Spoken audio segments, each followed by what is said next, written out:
Hi అండి, నమస్తే. Welcome to read with Yashu.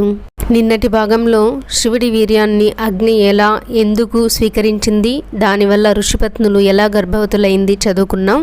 తదుపరి కంటిన్యూ చేద్దామండి. గర్భవతులై గృహానికి వచ్చిన వారిని చూసి మహర్షులు క్రోధాన్ని దుఃఖాన్ని పొంది తమ భార్యలను పరిత్యజించారు. ఆ 6 ఋషిపత్నులు తమకు పాతివ్రత్య లోపం సంభవించిందని శోకించి గర్భంలో ఉన్న శివతేజస్సును హిమవత్ పర్వతంపై విడిచిపెట్టి తాపశాంతిని పొందారు.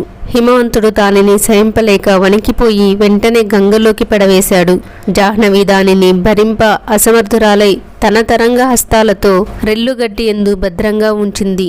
వెంటనే ఆ తేజస్సు సుందరుడు, సౌభాగ్యవంతుడు, శోభాయుక్తుడు, ప్రీతివర్ధనుడు అయిన బాలకునిగా మారింది. మార్గశీర్ష మాసంలో శుక్లపక్షంలో షష్ఠి నాడు ఈ భూమండలం మీద శివతేజోద్భవుడైన కుమారుడు అవతరించాడు.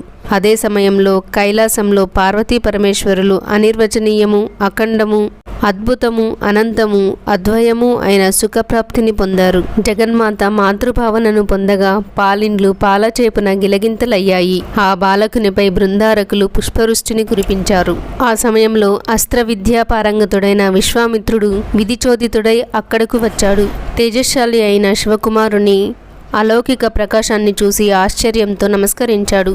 వెంటనే ఆ బాలుడు, ఓ మహాజ్ఞాని, ఈశ్వరాజ్ఞచే నువ్వు ఇక్కడికి వచ్చావు. తండ్రి, నాకు వేదవిహితమైన సంస్కారాన్ని యథావిధిగా చెయ్యి.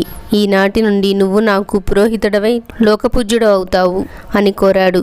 దానికి గాధేయుడు ఆశ్చర్యచకితుడై, ఓ కుమారా, నేను బ్రాహ్మణుడను కాను, క్షత్రియుడను కాను, విశ్వామిత్ర నామధేయుడను, విప్రసేవకుడను. నీ చరిత్ర కూడా చెప్పు అని కోరగా కుమారుడు తన వృత్తాంతాన్ని చెప్పి ఇంకా ఇలా అన్నాడు.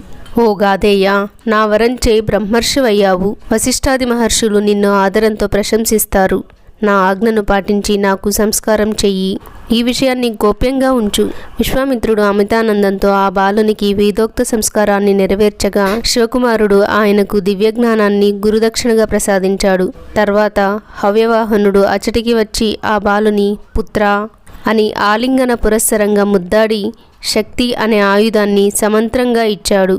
గుహుడు ఆ శక్తి చేత పర్వతాన్నెక్కి శిఖరాన్ని కొట్టగా అది నేలకూలింది. అదే సమయంలో అనేక మంది రాక్షసులు సంహరించడానికి రాగా వారందరినీ నేలకూల్చాడు బాలుడు. ఆ శక్తి ప్రహారానికి ముల్లోకాలు కంపించగా ఇంద్రుడు సక్రోధుడై వచ్చి బాలుని కుడిపార్శ్వం మీద వజ్రంతో కొట్టాడు. మహాబలశాలి అయిన శాకుడు అనే పురుషుడు ఉద్భవించాడు. తిరిగి ఆగ్రహంతో ఎడమ పార్శ్వం మీద తాండించగా విశాఖుడు అనే బలశాలి పుట్టాడు. రోషమానసుడై బాలుని హృదయంపై ప్రహరించగా నైగముడు అనే వీరుడు జన్మించాడు. వెంటనే స్కందునితో కూడి ఆ 4 ఇంద్రుని సంహరించడానికి ఉద్యుక్తులు కాగా ఇంద్రుడు శరణు కోరి భయంతో తన లోకానికి ఉరుకులు పరుగులతో వెళ్ళాడు. అతనికి ఆ 4 బాలకులలోనూ ఇసుమంత కూడా భేదం తెలియలేదు. బాలుడు మాత్రం నిర్భయంగా అచ్చటనే నిలబడి ఉండగా ఆ సమయంలో కృత్తికులనే 6 స్త్రీలు స్నానం కొరకు వచ్చి బాలుని చూసి ముచ్చటపడి ఎవరికి వారే తాము బాలునిగా పెంచుకోవడానికి ఉవ్విల్లూరారు. ఈ విషయంలో వారి మధ్య వివాదం చెలరేగింది. కుమారుడు తగువులాడుకుంటూ ఉన్న తల్లులను చూసి తన మనసులో ఇలా అనుకున్నాడు. స్త్రీ మాతృమూర్తి కావటంతో తన జన్మ సాఫల్యం చెందిందని మురిసిపోతుంది. బిడ్డను సాకడం ఎంత కష్టమో తెలిసినా వీరు తమ గర్భాన జన్మించకపోయినా నన్ను తమ కుమారునిగా పెంచుకోవడానికి తగువులాడుకుంటున్నారంటే ఓహో, తల్లి ప్రేమ ఎట్టిది కదా. ఇలా తలపోసి స్కందుడు వారి మాతృప్రేమకు ముగ్ధుడై ఉత్సాహభంగం కలిగించడానికి ఇష్టం లేక 6 ముఖాలను పొంది వారందరి స్తన్యాన్ని గ్రోలగా అమితానందాన్ని పొంది బాలుని అంతర్యాన్ని గుర్తిరిగి తమ లోకానికి తీసుకుని వెళ్లారు కృతికలు. సూర్యాధిక తేజశాలి అయిన కుమారుని తమ స్తన్యాన్నిచ్చి పెంచారు. బాలుడు క్షణం కనిపించకపోతే తల్లడిల్లిపోయేవారు. శ్రేష్టమైన వస్త్రాలను, ఆభరణాలను, రుచ్యములైన పదార్థాలను ఇచ్చి అల్లారు ముద్దుగా పెంచారు.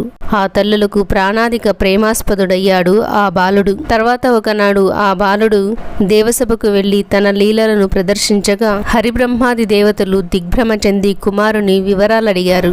స్కందుడు సమాధానం చెప్పకుండా తన లోకానికి వెళ్ళిపోయాడు. దేవతలు ఆ బాలుని ఆచూకీ తెలుసుకుంటారా ఏమో, చదువుకుందాం రేపటి భాగంలో.